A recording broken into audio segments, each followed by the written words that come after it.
Ito yung tinatawag na Dynabolt. Makikita nyo, ito yung kanyang dulo. May size siya, 1/2 siya. Dulo ito yung pinapasok sa loob. Ito. Tapos ito naman yung hinihigpitan. Yan, hinihigpitan nyo na ganyan.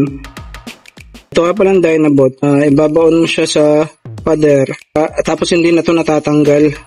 Nakapit na siya kasi ito. Pag hinigpitan mo siya, ito bubuka yan. Ito, bumubuka yan. Itong part na to. Yan. Kaya may hiwayan na yan. Bubuka yan. Parang gaganon sa pinasok mo sa loob ng ng butas sa pader. Tapos bigla yung itong mga to ay bubuka siya ng pagganon, yung gaganon. Kaya maglalak siya. Yan. Kalimitang ginagamit to sa mga outdoor ng aircon. Yung mga bracket na nakahang sa wall, ito yung kalimitang ginagamit. Tapos may isa pa yung expansion bolt. Dalawa yung kalimitang ginagamit para makabit yung outdoor ng aircon. Saka yung mga nakahang na bracket, itong kalimitan na ginagamit. Yan. Yan siya. Ito, yan. Dapat kumpleto siya. Dapat may lock washer din, saka ito washer. Meron na akong nagawa, pakita ko sa inyo. Ayan yun. Ayan, nakapasok ko na. Hindi mo na matatanggal yan. Para matanggal mo yan, babasagin mo na yung pader. Papakita ko sa inyo kung paano kinakabit to. Ayan. Ito ang mga kailangan nyo. Siyempre, Dynabolt. Tapos, drill.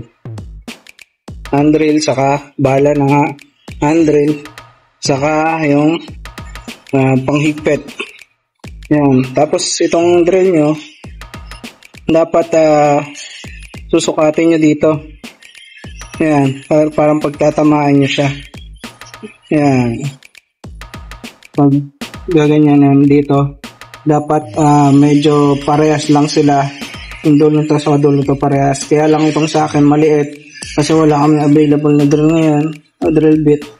Kaya palalakihin ko na lang yung butas. Dapat pag bumutas kayo, masikip pa. Ito masikip pag pinasok nyo. Itong Dynabolt masikip. Kasi pag sobrang luwag, hindi siya maglalak. Yan, una, syempre, lagyan nyo muna ng tanda. Ito yung tanda na sa akin. Tapos bubutasan natin.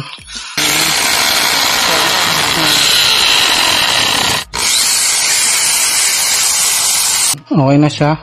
Sagad nyo dito bago nyo pukpukin. At lagyan nyo ng isa pang nut dito. Yan, nilalagyan ko nut dito para maprotektahan yung thread dito. Kasi pag pinukpok mo, masisira yung thread. Yan. Yan, kaya nilagyan ko nut. Yan, lagyan natin. Tapos pukpukin natin martilyo.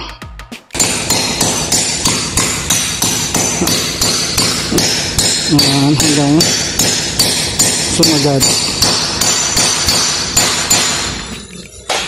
Ayan, kabaw na siya.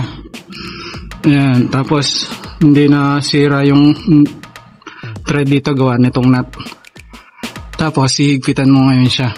Nahuhugot pa yan pag hindi hinigpitan. Higpitan mo lang hanggang sa tingin mo yung maglalak na siya. Pag nag-lock na, okay na. Yun. Pwede mo nang kabitan to.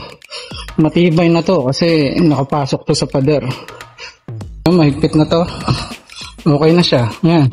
Kung meron kayong katanungan at gustong malaman at mga suggestion, comment nyo lang sa comment section at itry ko sagutin yung mga katanungan nyo. Kung gusto nyo naman bumili ng ganito, i-click nyo lang yung link dyan sa baba. Yan, kapit na. Kahit lumambitin ka dyan. Yan, ganyan lang pagkakabit ng Dynabolt. Sana may natutunan kayo sa video na to. Please like, share, and subscribe. Peace out.